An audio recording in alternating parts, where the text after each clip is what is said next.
মুহাম্মদ সাল্লাল্লাহু আলাইহি ওয়াসাল্লাম যখন মক্কা থেকে হিজরত করে মদিনায় গেলেন, এবার মদিনায় যাওয়ার পরে মুহাম্মদ সাল্লাল্লাহু আলাইহি ওয়াসাল্লাম আর সাধারণ কোনো মানুষ না, এবার একটা মদিনার রাষ্ট্র, এই রাষ্ট্রের সরকার তিনি। উনি একটা স্টেট কায়েম করছে, উনি একটা রাজ্য, এই রাজ্যের রাজত্ব প্রদান করে।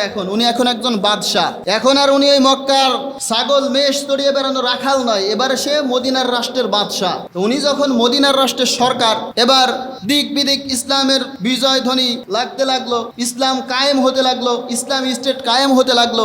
তারই ধারাবাহিকতায় মুহাম্মদ সাল্লাল্লাহু আলাইহি ওয়াসাল্লাম রোমের সম্রাট হিরাক্লিয়াস, এই হিরাক্লিয়াসের কাছে চিঠি প্রেরণ করলেন। উনি চিঠির মধ্যে বললেন, মিম মুহাম্মাদিন আবদুল্লাহি ওয়া রাসূলুল্লাহি সাল্লাল্লাহু আলাইহি ওয়াসাল্লাম, মুহাম্মাদের পক্ষ থেকে ইলা হিরাক্ল আজিমের রোম, হিরাক্লিয়াস রোমের বড় সম্রাট, আজিম, এখানে আজিম সম্মানজনক একটা শব্দ ব্যবহার করে মুহাম্মদ সাল্লাল্লাহু আলাইহি ওয়াসাল্লাম বললেন যে ইলা হিরাক্ল আজিমের রোম, রোমের মহান অধিপতি, রোমের মহান সম্রাটের কাছে আমার পক্ষ থেকে চিঠি প্রেরণ করা হলো। সেখানে মুহাম্মদ সাল্লাল্লাহু আলাইহি ওয়াসাল্লাম বললেন, সালামুন আলা মানিত্তাবাইল হুদা, নিশ্চয়ই যারা হেদায়েত পেয়েছে তারা সফল কাম হয়েছে। পরবর্তীতে বললেন, আম্মা বা'দু ফা ইন্নী আদউকা বিদিয়ায়াতিল ইসলাম, আমি তোমাকে ইসলামে আসার জন্য দাওয়াত দিচ্ছি। আসলিম তাসলাম, যদি তুমি ইসলাম গ্রহণ করো তাহলে তুমি নিরাপদে থাকবে। ইউতিকাল্লাহু আজরাকা মাররাতাইন, আর তুমি যদি ইসলাম গ্রহণ করো তাহলে আল্লাহ তোমাকে, তুমি যে অবস্থায় আছো এর চেয়ে দ্বিগুণ দিবেন। সুবহানাল্লাহ।